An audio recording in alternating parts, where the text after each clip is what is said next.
go ahead and get started so we don't keep you out of time. No problem. All right, everybody ready to get started? That's forward.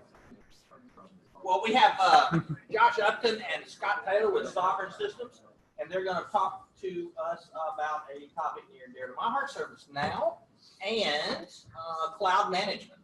Thank you. Appreciate it, Phil. Thanks, guys.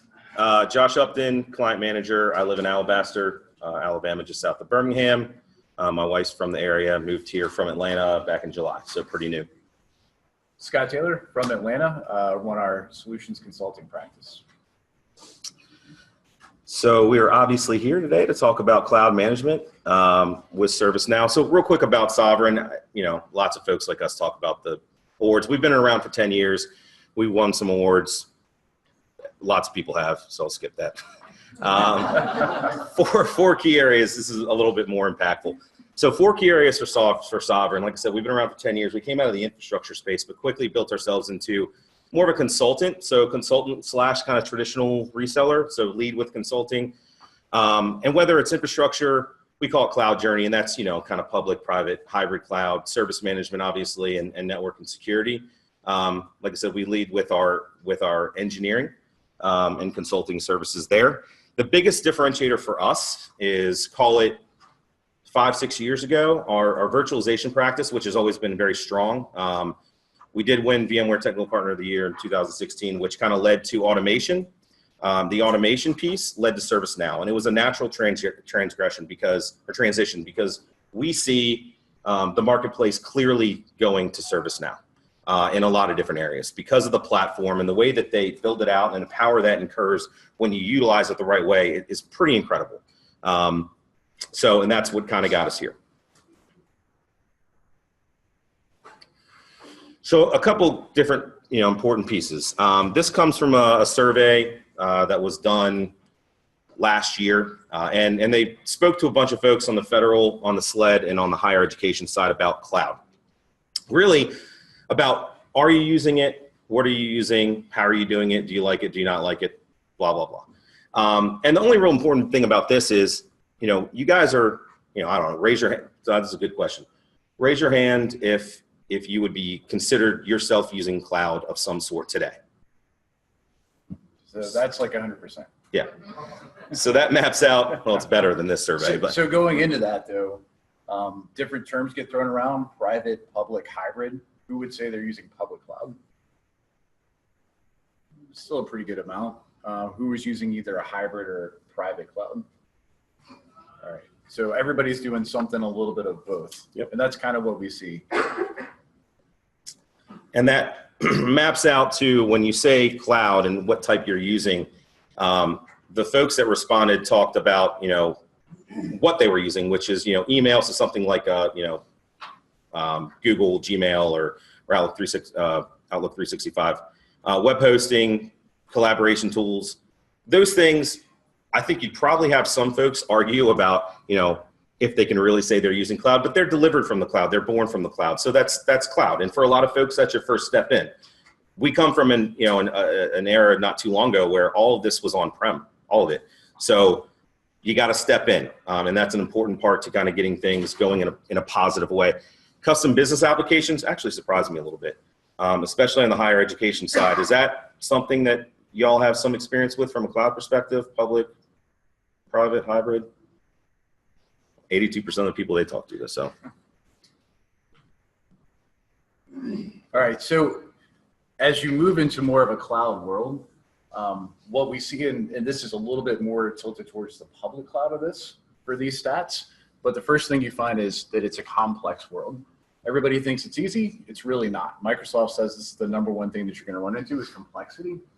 The next one is it's actually expensive. One of the early things that people touted is, hey, go to cloud, it's cheaper, it's cheaper, it's cheaper. Gartner says that for most people, it's 3x more expensive to do a public cloud than what you were doing on premise. And that's kind of shocking to people. A lot of people go out there and then they get the bill and they're like, whoa, I thought this was supposed to be cheap. And it's not. And a lot of that goes into how you do it, which is really the next point, skills gap. Most organizations say they haven't, just went ahead of me.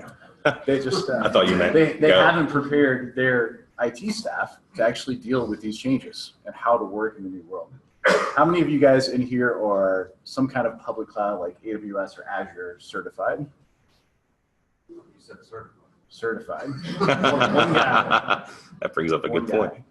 Like, I mean, they're pushing those things, but the number of like traditional Microsoft certification, Cisco things far outnumber anything in the public cloud. And companies haven't invested in this, and they kind of have that thought in their head, well, it's so easy. We don't really need to train. You just go do it, right? But all the same things that you had to think about on-prem are really there in the public cloud. They're titled differently. They're called something. It may be easier to actually set it up, but you still have to think about the same things. And oddly enough, there's some sort of an assumption that the providers take care of it for you, which unfortunately, you just have to read the news on security breaches every day. That's not the case. And really this comes down to, we call, first steps fall down, and kind of going to what Scott was saying, thinking about the process and the planning behind it. We kind of drew a line in the middle. Most folks don't, and now this is whether you're talking about higher education, SLED, Fed, enterprise, commercial, doesn't matter. Most folks stop and fall down where it's, assessing your infrastructure, developing your cost model, getting your workforce ready for change. That's like last on the list because it's most difficult, because none of us like change. We all say we wish we could have something, but when it's coming time to do it, then that's where we fall down. So it's taking your time, spending just as much time, if not more, on the planning and the process of everything so that you can have success when you go live. That's where we see people falling down. All right, so part of the challenge that you have, and we're jumping into some of the detail here, but it's around the provisioning of resources. And when we're talking about these things, it doesn't really matter if you're doing this public cloud, on-prem, hybrid, whatever. Similar process. This is kind of high-level stuff, but this is where we see people start to fall down or look really for the more automation part. So regardless of where you're putting the resources, the automation of it. And we bring in customers all the time, and I have a slide next that talks about that, but we say, how long does it take you to provision resources back for your business users? And the typical answer is anywhere from minutes to 4 hours at the most. We bring these guys in, we do a workshop, we go through it, and it typically takes them anywhere from 5 days to 2 months once they've actually gone through the process. And it's easy to see when you think about it. Most people think about, step number one, I create the VM. Well, that takes no time at all, especially if you have like flash storage on the back end. You go into your template, you right click, you deploy. It's nothing. But all that's doing is giving you your basic template, what's ever on there. You didn't put any patches onto that template that you made 2 years ago that's now way out of date. It's going to take you a day just to run all that stuff, right? You didn't get any IP addresses. You didn't put in your Active Directory. You didn't do all these steps, and these are very high level. And when you start to go through that process, this is where you see the issue. And we have a room at our office in Atlanta that's actually probably a little longer than this back wall. It's all whiteboard. When we bring customers in, we go through all their provisioning process, cross team, network, security, VM storage. Some people it's the same person, but we literally fill up the entire whiteboard with their process. So it's much more than the 7 steps we showed before. And people leave, and I've heard a lot of comments of, I'm embarrassed.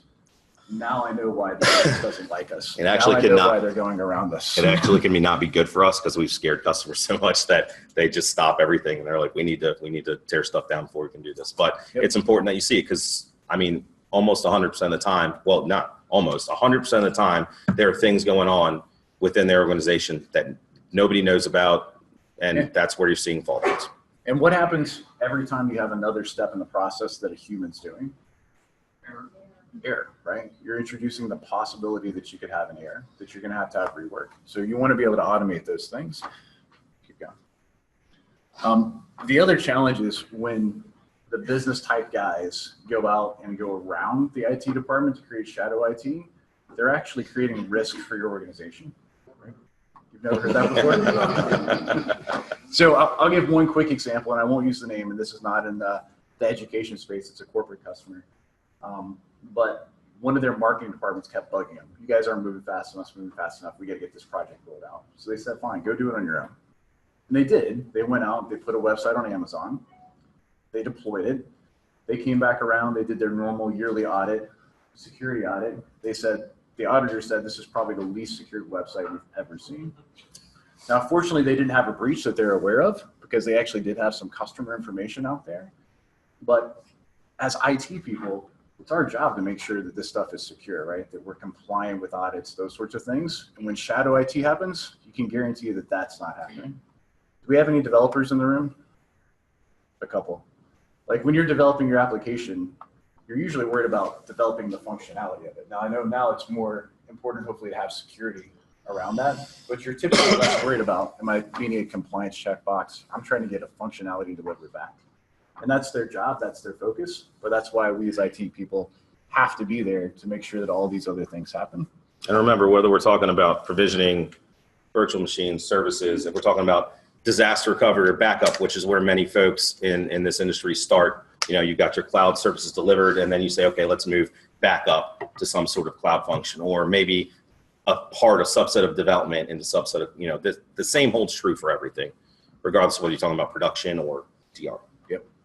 So we already talked about this, but it's important that in this world that you guys do establish that and control that.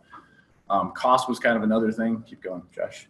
Cost was kind of another thing that gets out of control. A lot of times people will put out resources that they only need for a few days, but they don't go back and clean it up. Or it's kind of the normal thing you see with user documents. I may use that later, so I'm just going to keep that copy around. The problem is when you're in public cloud, you're charged for all those resources, right? If it's on and it's running, you're getting charged for it. That's how you get to a lot of the cost. So we don't want to be kind of a department of no for people though.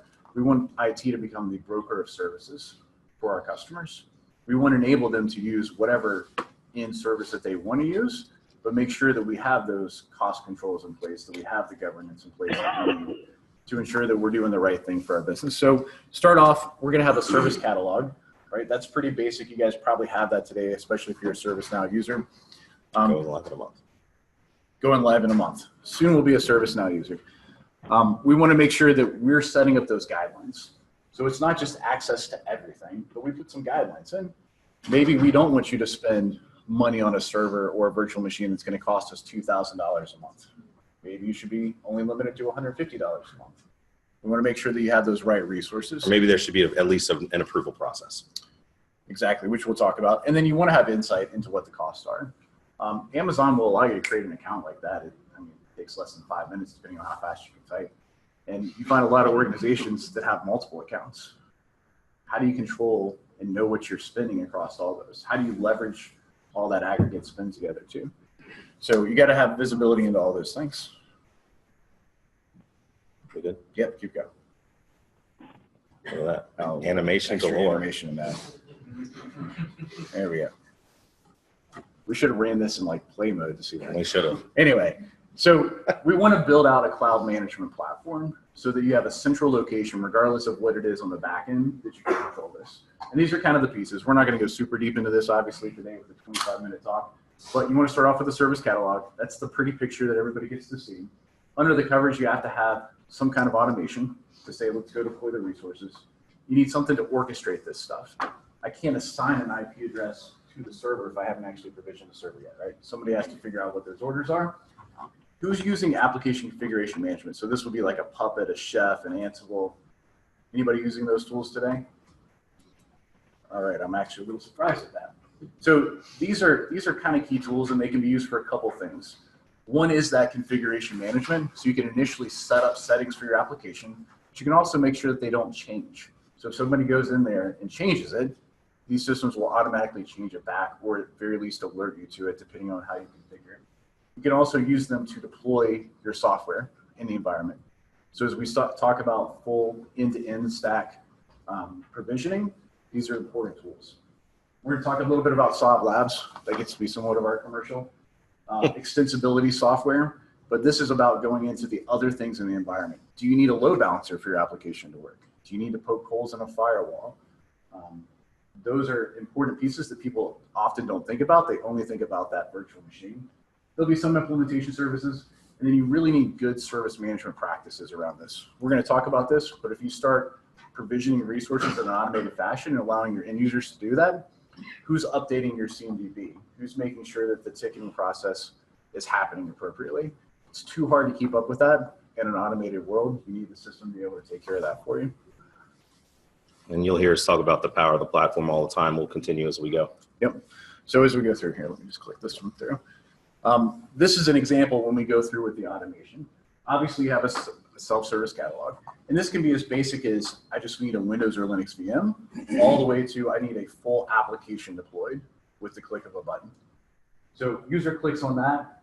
We're going to go out to ServiceNow. We're going to get approval. Now, you may auto-approve up to a certain level, or you may say, hey, no, for this user, they've got to hit 2 levels of management to actually get this information. Once we approve it, we go out, we actually deploy our operating systems. We're going to get a custom name. We're going to go into an IP address management system. Who has an IPM solution today? Infoblox, Microsoft has one, SolarWinds. How do you manage your IP addresses today? Spreadsheets. All right. So it's not uncommon. Should have put Excel right there. But yeah, not a lot of people have built the integration into Excel yet, so that it automatically goes and figures out your IP address. So you really want to have a product like that as part of this process, right? As much manual stuff as you can get out of the way you want to do. So we go out and talk to an Infoblox, for example, is when we talk to you. And I mentioned the Sob Labs modules earlier. That's what's providing the software extensibility into these external tools. We want to make sure we're in DNS, Active Directory. One thing we see common, not so much necessarily in higher ed space, but people will take a new virtual machine, they'll put it into kind of a test OU. They'll run some kind of security test against it before they move it back in production. Kind of a common functionality. Load balancers, firewalls, and then we'll go into something like a Puppet configuration management, actually lay down the application code for that. So you guys can achieve end-to-end provisioning with this. We also mentioned, again, it's important to tie that back in to your service management system. You don't want ServiceNow to not know what's going on in your environment. And back to that real quick. And from a ServiceNow standpoint too, and that power of the platform, ServiceNow is, when we talk about how valuable the platform is, it becomes your single source of record in many instances from a reporting standpoint. And that dependent upon what title you have and what your job function is, you're going to want to see things differently, from a sysadmin up to a C-level exec.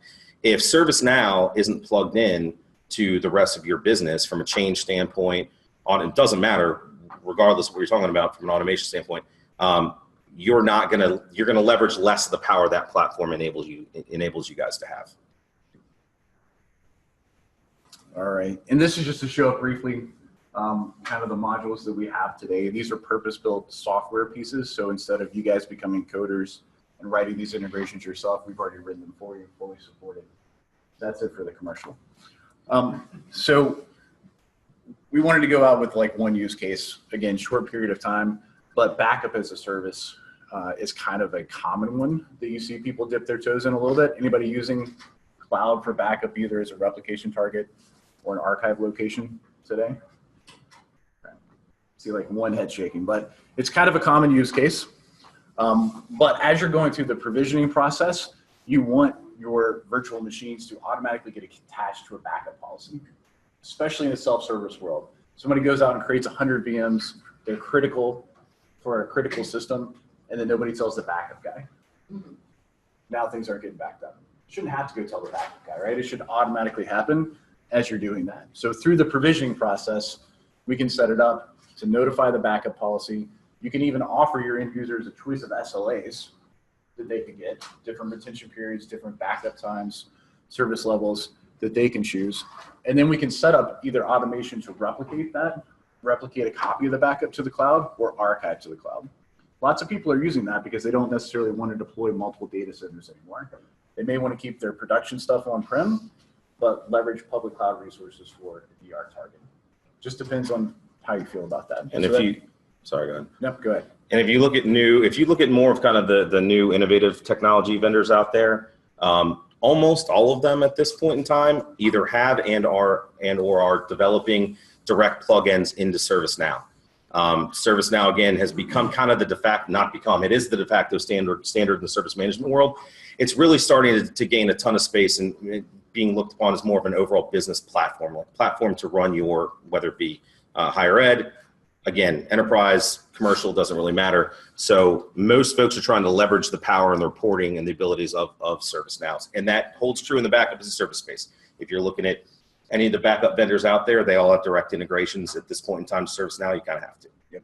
How many of you guys do any kind of DR, have a DR site, standby servers, any of that? Just a few of you guys? Okay.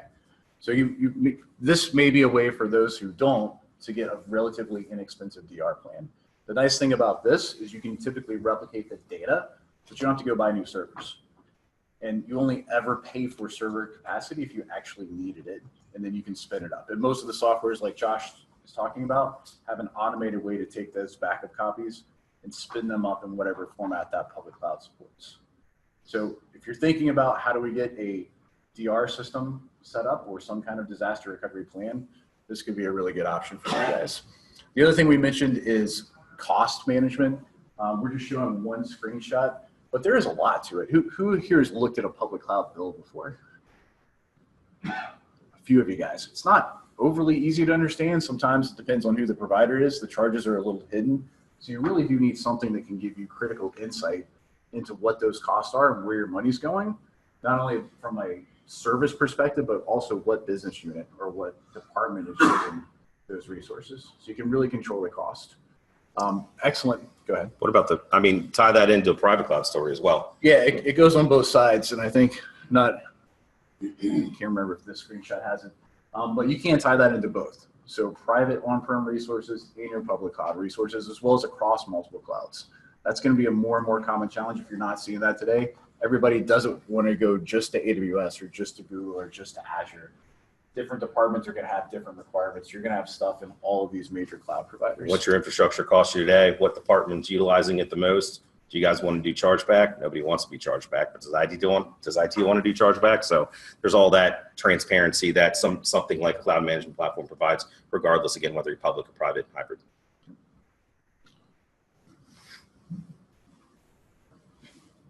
This is you power the platform.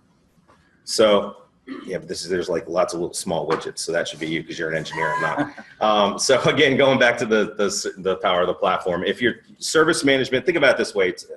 Service management's the base, right? ServiceNow, way back in the day when they got started, it was an ITSM play. From what I understand, it was an ITSM play because the vision was a business platform, an enterprise service management platform. But you know how folks in the West Coast are in Silicon Valley, they didn't want to invest a bunch of money for that. So they said, hey, we'll start with basic ITSM. And that's where they got their start. That base platform ServiceNow allows them to branch out in the manner that they do. Because they track change and they understand everything that's going on in the environment, you can start building upon with other modules and HR and financials. And we have one higher ed customer in Alabama right now looking to replace their entire financial suite with ServiceNow. And you can do that. The nice thing about ServiceNow is there's a ton of functionality into replacing applications and services that you already have. However, there's a ton of integration, even more integration, that allows you to use ServiceNow as the front end, as an aggregation tool to provide that management reporting that you want to see and not have to replace those applications. Some people have invested a ton of money into those applications. They've been there for a while. Their legacy, whatever, you got a bunch of people, you don't want to get them retrained, that's fine. ServiceNow can kind of aggregate that, for your organization and still provide value because now you're going to be getting reports that, you've never been able to get from an easy use standpoint. Really quick, because we got the 2-minute sign. All right, I'll talk about it. So, you guys, I think, hopefully get some of this cost reduction. How do I take cost out? I think nobody ends up getting bigger budgets every year. Some of these are ServiceNow-y kind of specific, but meantime. Actually, all of these are ServiceNow specific. This is from a not Gartner, Forrester report of 20 ServiceNow customers that directly saw these savings from automation from a ServiceNow, leveraging, again, the power of the platform. This isn't just cloud management. You're going to get a ton of value from cloud management. You got to leverage the platform. Absolutely. So we won't read through all these. I think the presentations are made available. But at the end of the day, some of you guys will have a provisioning speed problem. I can't provision fast enough. Automation obviously helps with that. Some of you will have a stability issues. Like I have a 30-page server configuration book that I run through every time, and everybody that does it a little bit differently. We can fix that so consistent, which ends up helping with stability issues. So it really is the way that you can go forward. The other thing that you have to think about this is the people side. You may have people, and some of you in the room might be people who are provisioning virtual machines and doing a lot of this work today. The idea is to change from doing that less value add work to being the guys who are building these services, right? So there's a lot of organizational kind of change that goes along with doing more of these automation projects. I think it was said in the keynote, something like 65% of the kids who are starting school now will be in jobs that don't exist. We're all going through some of this right now, right? A lot of those jobs are changing. How do we become builders and architects and not button pushers, essentially? Last one is start with a plan. Most people we see, and I've got an email with the guy wanting to do the same thing. They just, let's go do something, right? I've got a cloud initiative, let's go do something. That's how you end up with 3X overspend for your targets and things. Start with a plan, take the time, do an assessment, figure out what you really need, make sure you architect it right before you go into it. That's it. Questions? Questions? 10 seconds over. 10 seconds out. ServiceNow is a competitor to Banner. You said financials, that's why I was wondering. Well, Again, in a situation like that, if you're happy with the tool, you can use ServiceNow to better it, better the reporting. Can you pull it out?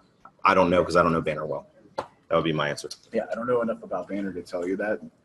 Typically, they've been focused a little more on the IT financials side of things. All right, anybody else? Thank you, guys. Any other Thank you. questions? Thanks. Thank you.